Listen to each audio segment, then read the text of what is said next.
Ben Reilly, the one true Spider-Man, or so the Marvel Universe believed for some time, before editorial decided to retcon 5 years of build-up and make his entire storyline feel like a useless avalanche of bizarre stories by the end of it all. Still, he had some fantastic character development, and ended up being a fan favorite for his stellar costume designs.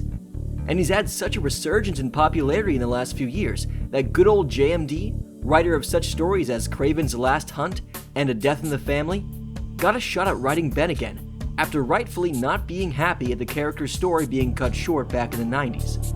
Enter Ben Reilly, Spider-Man, The Humanity Agenda, a 5-issue comic set during the thick of the Clone Saga, with Ben in the webs and Peter out of commission in Portland, just being a good husband.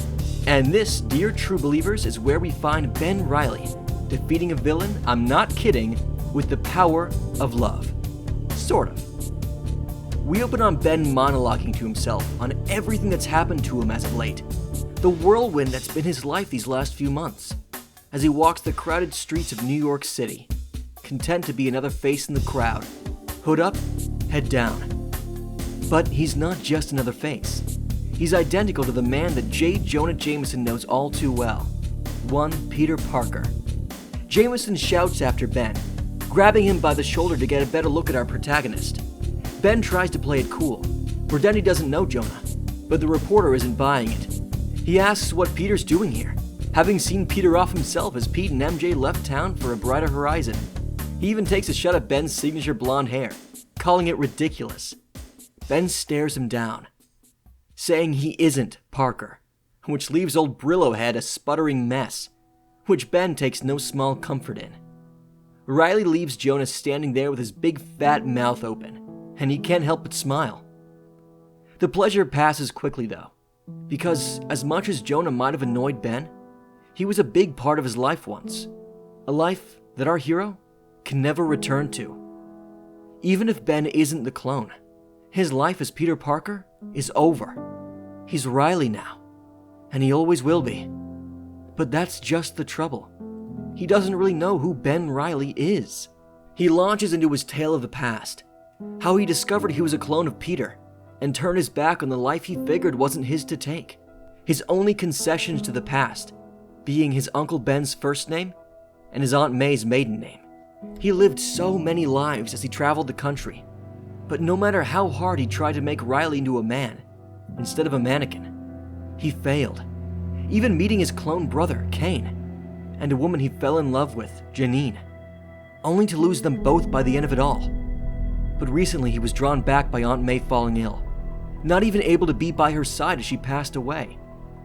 And what's more, both he and Peter came to the startling discovery that Ben was the real one, and Peter was the clone.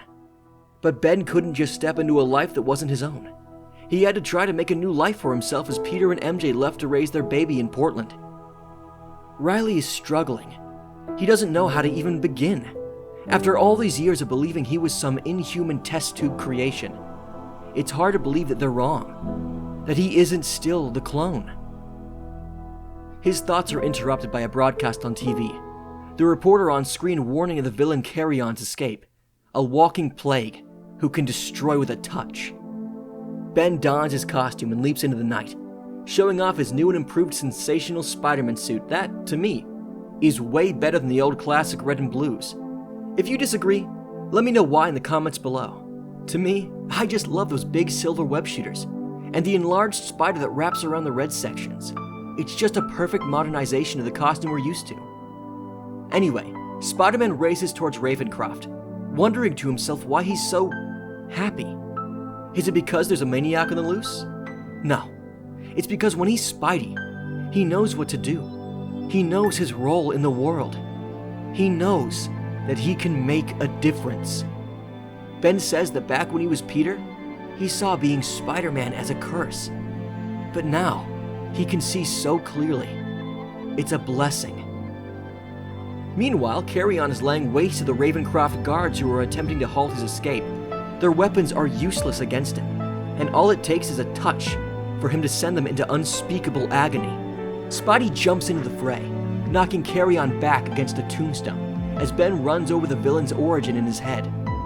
Malcolm McBride, a science major at the ESU who was turned into a walking plague by the Carrion virus. He's become so powerful that one thought could devour a person's very psyche. Even worse, he can disintegrate human flesh with just one touch. Which confuses Ben, because if that's the case, then why are these officers still alive?